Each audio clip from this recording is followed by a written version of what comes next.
तर आपण सर्वजण शब्दसमुद्री सरांचं स्वागत करूया. मी पुष्पगुच्छ देऊन स्वागत करेन. तुम्ही जोरदार टाळ्यांच्या कडकडाटाने सरांचं स्वागत.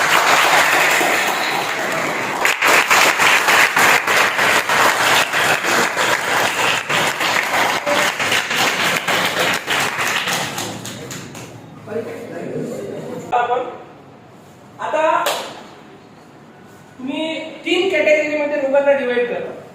वात, पित्त आणि कफ. त्याचे सब फॅक्टर्स पण आहेत तुमच्याकडे, बरोबर. मी आणि जर समजा तुम्ही ॲलोपॅथी वगैरे मध्ये जर गेला तर तिथे वेगवेगळे करतात. प्रत्येक ऑर्गनसाठी वेगळा डॉक्टर. कानासाठी वेगळा, नाकासाठी वेगळा, डोळ्यासाठी वेगळा, भोवयासाठी वेगळा, केसासाठी वेगळा, दातासाठी वेगळा, जॉईंटसाठी वेगळा, त्याच्यानंतर आपल्या पोटासाठी वेगळा, युरिनरी ट्रॅक इन्फेक्शन साठी वेगळा, ब्लॅडर साठी वेगळा, प्रोस्टेट साठी वेगळा. सगळ्या गोष्टीसाठी वेगवेगळे डॉक्टर आहेत का नाही? आहेत ना.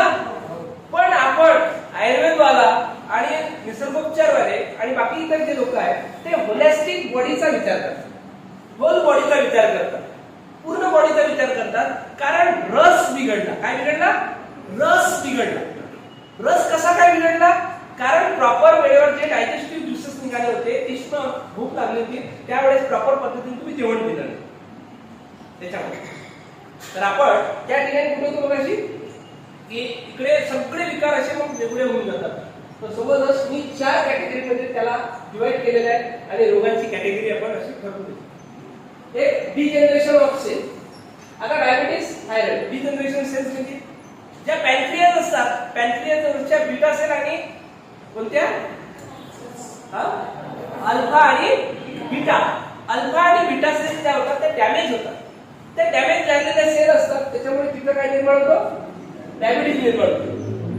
थायरॉइड कसा निर्माण होतो?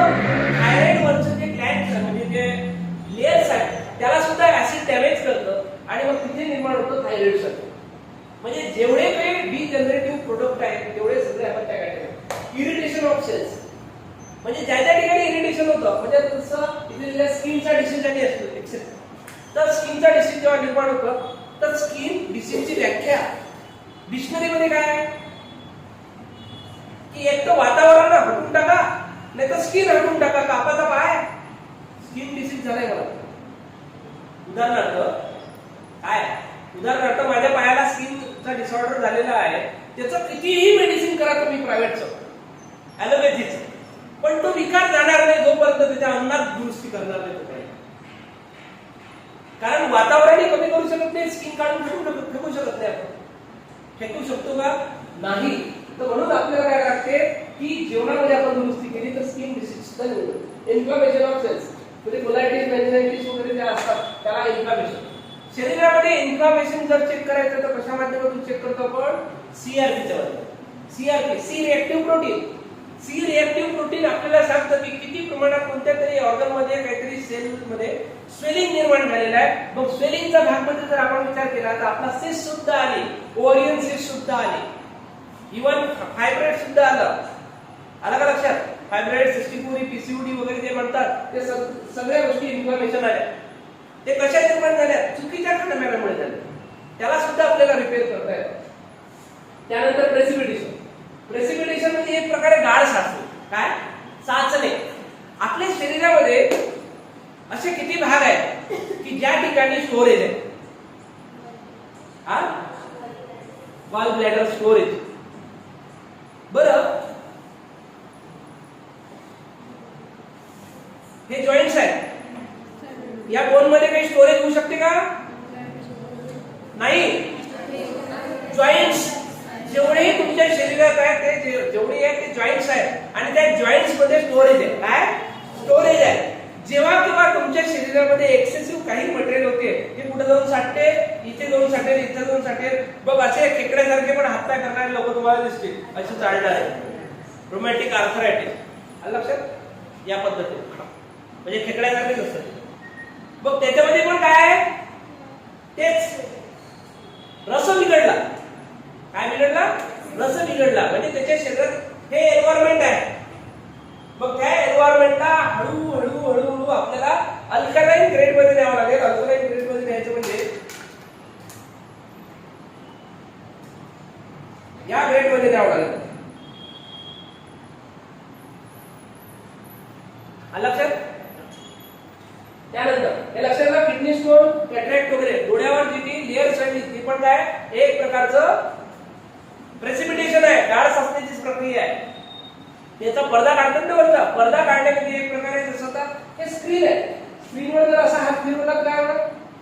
अरे खाली सरकलं. तसंच काही ना काही होईलच ना, हाताला काय लागेल? डस्ट लागेल. तसंच डोळ्यावर सुद्धा रोजच्या दिवसाची जी डस्ट चाललेली आहे त्याची सुद्धा एक पातळ लेअर तयार होते आणि तीच पातळ लेअर मग आपली काढण्यात येते. बरोबर आहे सर? हे मस्त आहे. आता लक्षात घ्या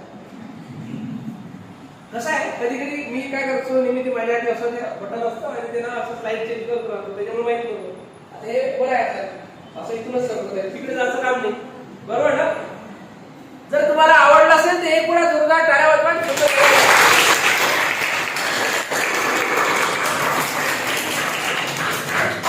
एक वेळा जागा रुपये. अरे लेथरची जी आलेली आहे ती घालवायची असते ना आपल्याला, त्याच्यासाठी, बाकी काही नाही. हा, आणि थोडस असं मागे पुढे फिरून घ्या. जागच्या जागा. ठीक आहे. त्याच्यानंतर शेजारकडे हाय पाय घ्या. कसे आहे विचारून घ्या. आता हे पाळायचं, हे नियम पाळायचं ना मला विचारून घ्या. हे पाळायचे ना नियम, कारण हे काढायचे घ्या. आजूबाजूला चला. हॅपी हॉर्मोन सिक्रेट केलं, मेलाटोनिन सिक्रेट केलं. बसा. काय म्हणजे काय सांगता येत नाही. चला पुन्हा एक वेळा आपल्याच विषयाकडे परत येऊया आपण. ऐका एक वेळा, लक्ष ठेवा. तर इम्पॅक्ट ऑफ केमिकल्स.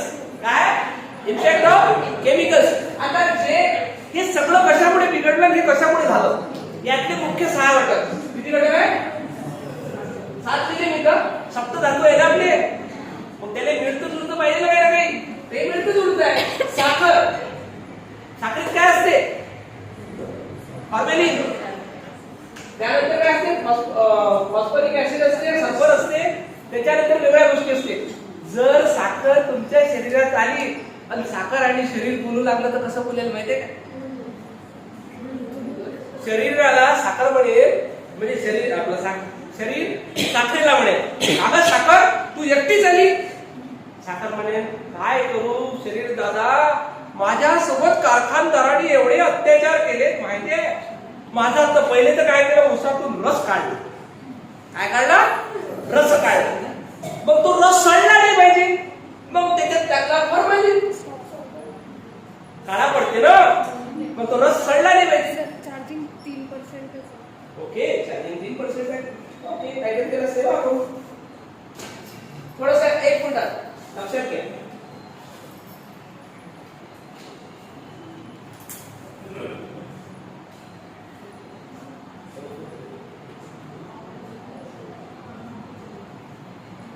बरोबर ठीक आहे. फॉर्मॅलिन म्हणून त्याला रक्त म्हणून तो रस सडला नाही, म्हणजे खडा पडला नाही. आपण जेव्हा एखाद्या वेळेस उसाचा रस आणतो ना, काढल्याबरोबर हिरवा कंच असतो आणि थोड्या वेळात अर्ध्या तासात घरापर्यंत काळा कुट्ट होऊन जातो. म्हणजेच काय झालं, त्याच्यात फर्मेंटेशन झालं, जीवजंतूंची निर्मिती झाली. आणि ती जीवजंतूंची निर्मिती झाली नाही पाहिजे याच्यासाठी काय टाकतात? फॉर्मेलिन टाकतात. आणि फॉर्मेलिन काय केमिकल आहे, हे कुठे वापरतात? हे ओटी मध्ये वापरतात. ओटी म्हणजे ऑपरेशन थिएटर मध्ये वापरतात. आणि ते एवढ्या खतरनाक लेवलचं असतं, ऑपरेशन थिएटर मध्ये वापरतात फॉर्मेलिन, ते वापरतात. आणि त्याच्यानंतर मग पुन्हा त्याची शुद्धीकरण करण्यासाठी त्याच्यामध्ये फॉस्फेट टाकतात, फॉस्फरिक ऍसिड टाकतात, सल्फर टाकतात, HCl टाकतात, हायड्रोक्लोरिक ऍसिड. काय आपल्या शरीर पहिलेच ऍसिडिक, पण त्याच्यात पुन्हा साखर टाकली, ती ऍसिडिटी वाढायला का कमी होईल? वाढते ना. तर मग त्याच्यानंतर साखरेला पूर्ण शुद्ध करण्यासाठी त्यात पोटॅशियम, मॅग्नेशियम, कॅल्शियम सगळं घालवलं. असं सगळं केलं माझ्यासोबत या कारखानदारांनी. कोण म्हणाल? साखर म्हणाली. अब तो भाई आई हूँ, अकेली आई हूँ, 4 दोस्त लेके जाऊंगी. म्हणजे 4 भावंड जे सुटले होते ना, ते केमिकल बॉन्ड होता. कोणता होता? Potassium, magnesium, calcium, iron, zinc. हे 5 जे मित्र मंडळी होती, तिथून माझे गेलेत ना. आता मी तुझ्या शरीरात आली आहे, आता माझी वारी. कोणाची?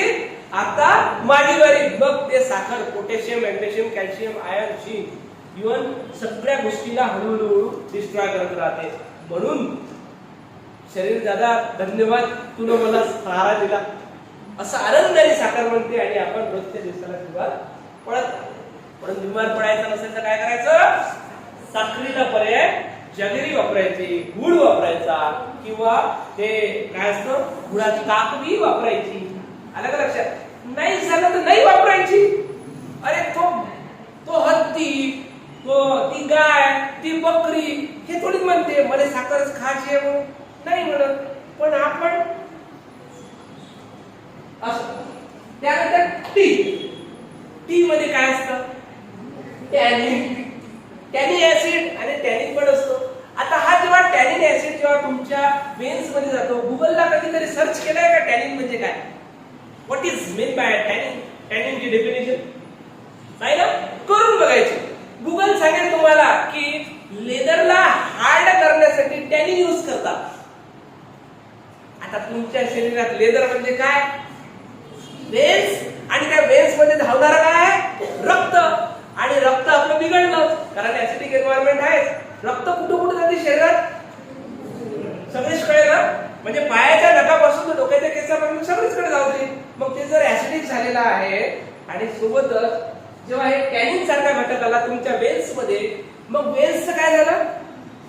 जसं ते लेदर हार्ड झालं तसं वेन्स हार्ड झाल्या.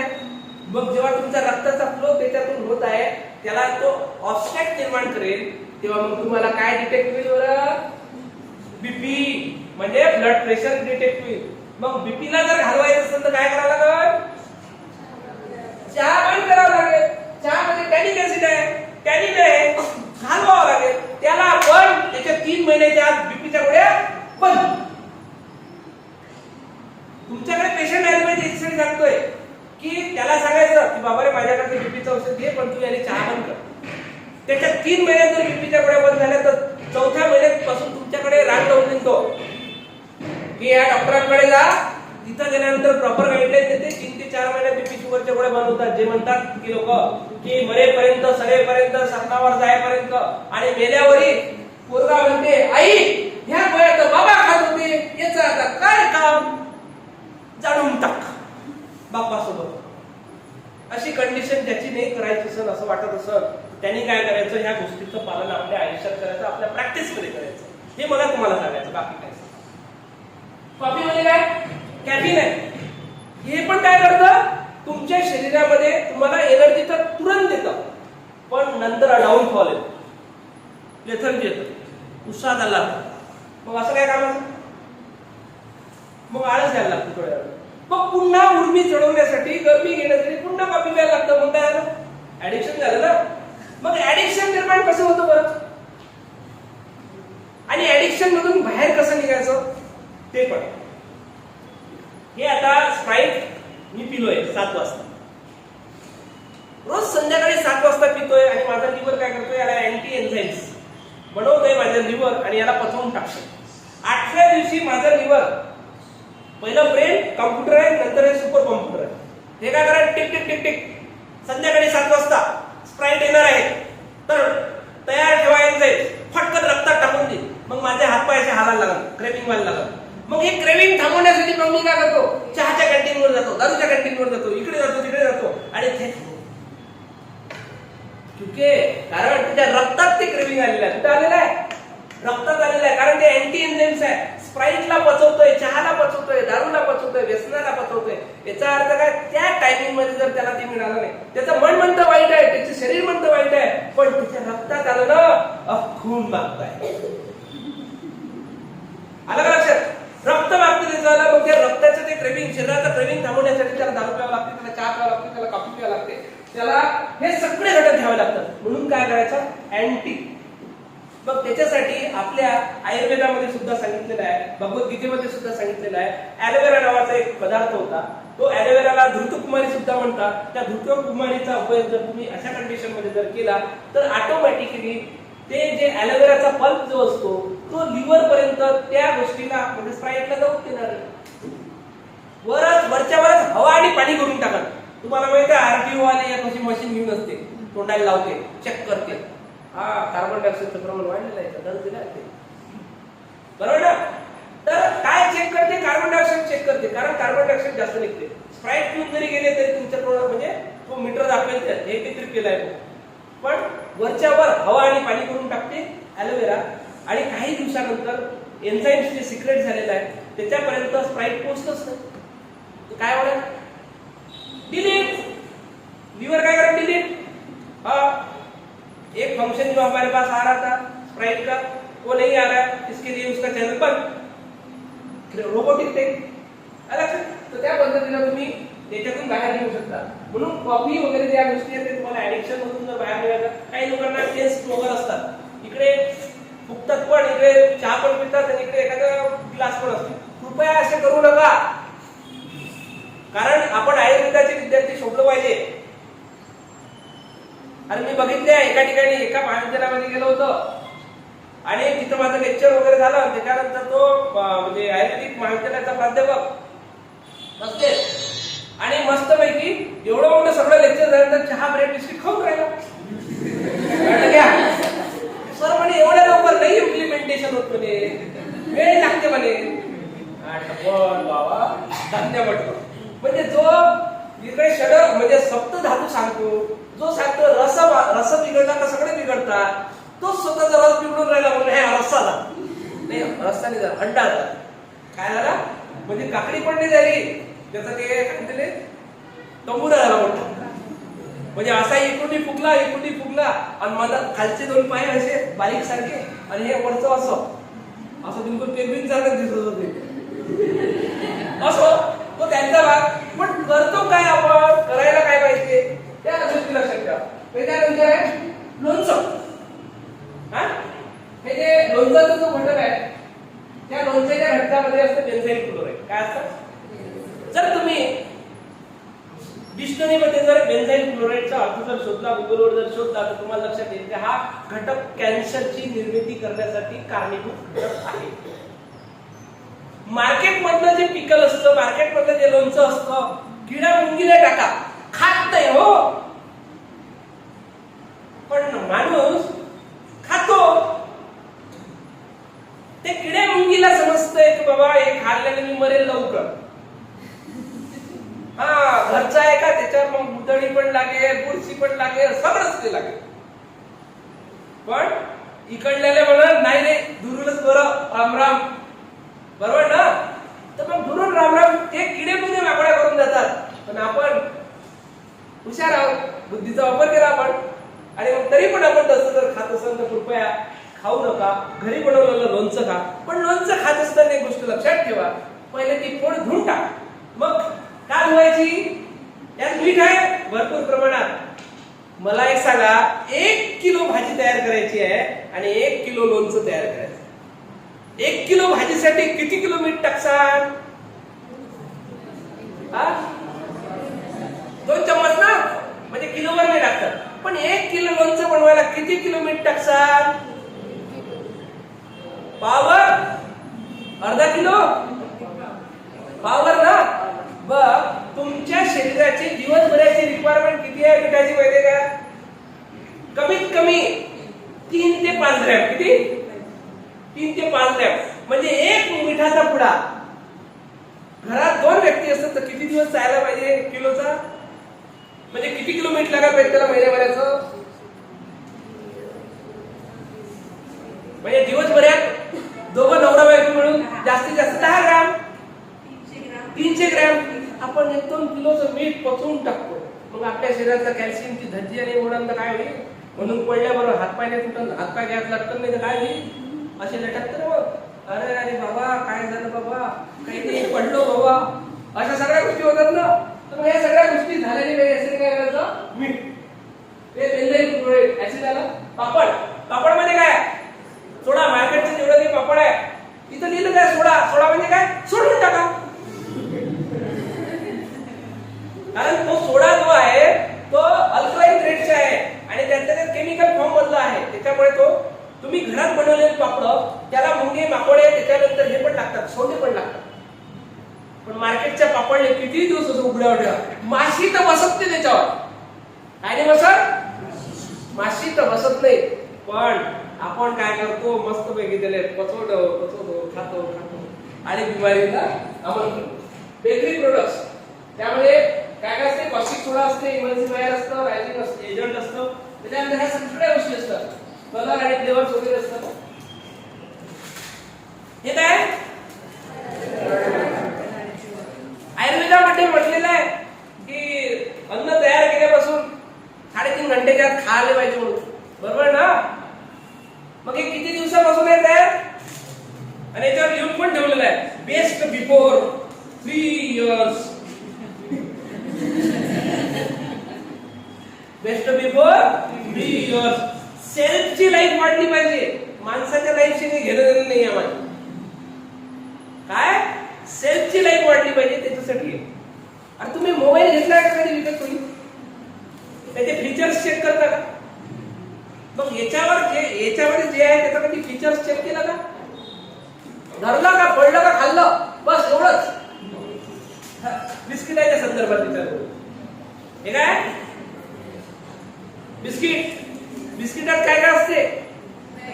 मैदा, दुसरा घटक साखर, तिसरा घटक मीठ, चौथा डालडा, पाचवा इमल्सिफायर, 6वा स्पेल.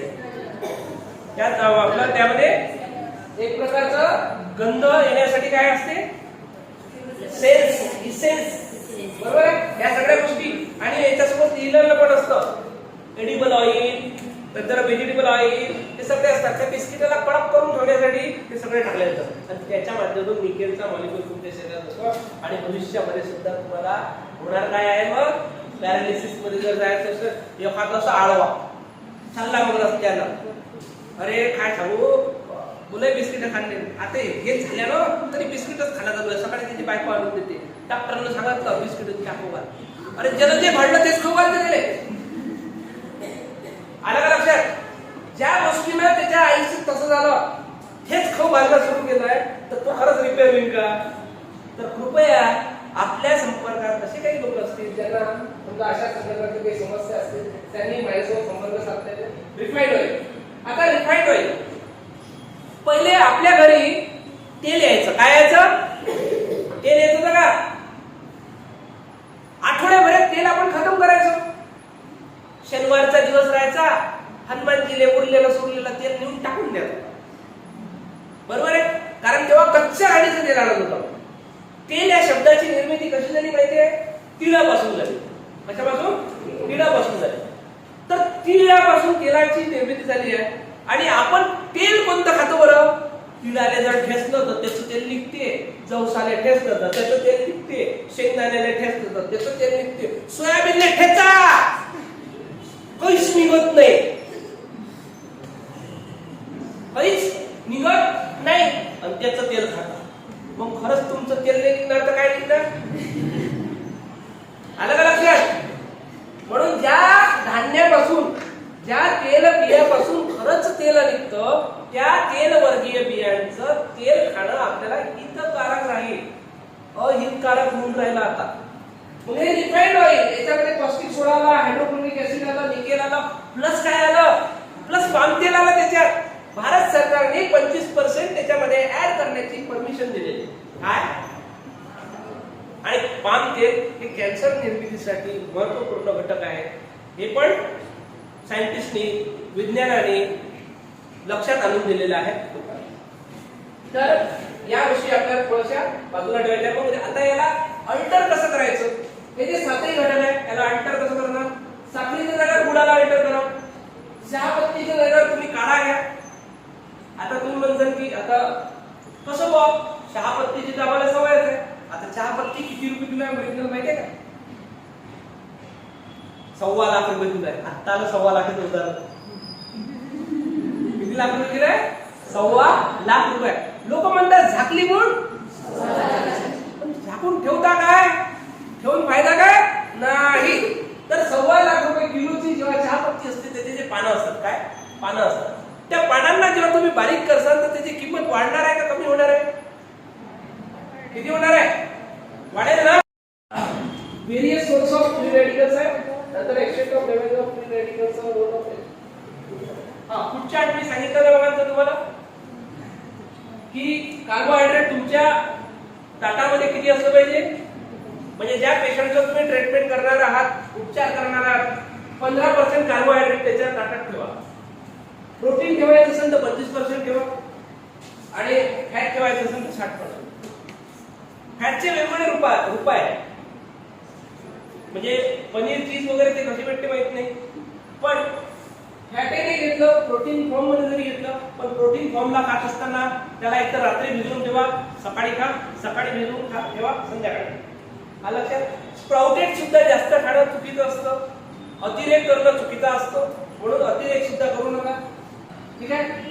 फ्री रेडिकलचे वेगवेगळे सोर्स असतात, हे ऑक्सिजनच्या माध्यमातून होतं. योगिक प्रक्रियेमध्ये सांगितलेलं आहे, अनुलोम विलोम करा, कपालभाती करा, त्याच्या माध्यमातून तुमचा हा जो ऑक्सिजनच्या संदर्भातला जो फ्री रेडिकल्स निर्माण झालेला आहे त्याला कमी करता येतं, ट्रेस कमी करता येतो. आपला जो एसएनएस आणि पीएनएसचा जो काही विषय होता त्याला पण बॅलन्स करण्यासाठी अनुलोम विलोम, कपालभाती, शुद्धिक्रिया, आपले पंचकर्म आपल्याला वारंवार करता येतात. हप्त्यातून एक वेळा करा, महिन्यातून एक वेळा करा.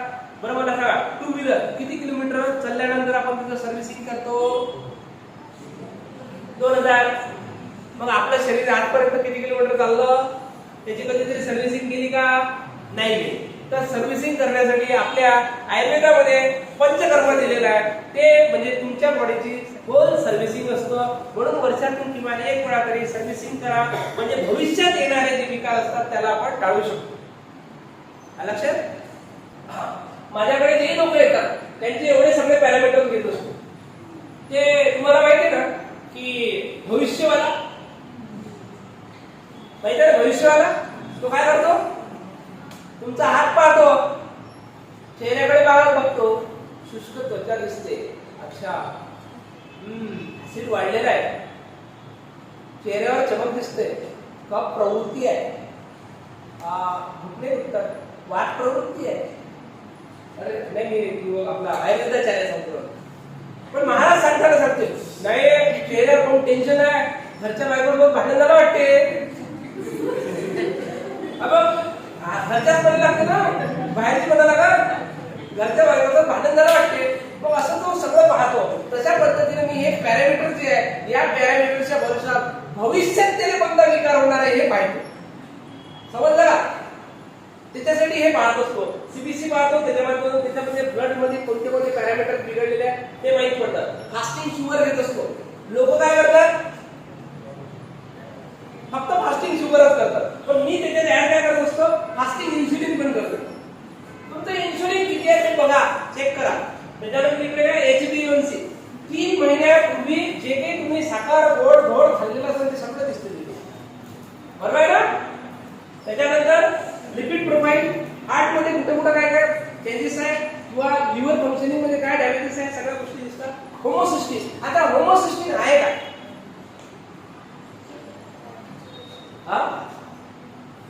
कधी कधी हार्ट मधले ब्लॉकेजेस वाढतात. मला एक सांगा, किती पर्सेंटेजचा ब्लॉकेजेस आहे तर आपला लवकर मरण होईल? 90%, 95%, 80% का 30%? जो 90%, ह्या प्रश्नाचं उत्तर मी देतो कारण तुम्हाला विचारलं तर तुम्ही गडबड करून टाकता. हे कुठून देते काय, म्हणजे आदान प्रदानाची जी प्रक्रिया आहे, त्याला म्हणजे कम्युनिकेशन स्किलची जी प्रक्रिया आहे किंवा संप्रेषणाची जी प्रक्रिया आहे ती कुठून देते, बरोबर ना. तर होमोसिस्टिन त्याच्या शरीरात ब्लॉकेजेस होण्याची समस्या किती आहे हे आपल्याला माहिती आहे. सोबतच जो मॉलिक्युल्स आहे याच्यावाला होमोसिस्टिनचा, तो सेलला डॅमेज करतो. काय करतो? मग ते डॅमेज रिपेअर करण्यासाठी होमोसिस्टिन म्हणजे शरीरातलं जे फॅट असतं ते त्याच्यावर लेअर चढवतो. लक्षात. पण हा लेअर चढवतो, एक 90% जो ब्लॉकेज झालेला आहे तो त्याचा बायपास शोधून घेतो. काय करतो? बायपास शोधून घेतो. 85% मला सुद्धा बायपास शोधतो. हॅलो, मी इथे आलेलो ते आपल्या प्रशासनाच्या वतीने तुम्हाला बोलण्याची संधी दिली, त्याबद्दल मनापासून धन्यवाद. पण हे संपलेलं नाही. हे होमोसिस्टिन म्हणजे कोलेस्ट्रॉलला वगैरे चेक करण्यापेक्षा त्याला चेक करायचं, कशाला चेक करायचं? होमोसिस्टिनला. मला एक सांगा, गुड कोलेस्ट्रॉल, बॅड कोलेस्ट्रॉल कशाला म्हणता तुम्ही? एचडीएल ला काय म्हणता? Good cholesterol. एलडीएल ला VLDL ला त्याच्यापेक्षा खराब. आता रस्ताच नाही आपल्याकडे कोणता. पण SDL चा अर्थ काय? High density lipoprotein. काय? प्रोटीन. काय? लायपोप्रोटीन. VLDL काय? लायपोप्रोटीन. VLDL म्हणजे SDL पण तेच आहे, LDL पण तेच आहे आणि VLDL पण तेच आहे. आता बघा, तुमच्या घराचं बांधकाम करायचं आहे. काय करायचं आहे? बांधकाम करायचं आहे. कोणाला बोलावसान तुम्ही? खाली प्लॉट आहे, त्याच्यावर घर बांधत आहे. कोणाला बोलावता?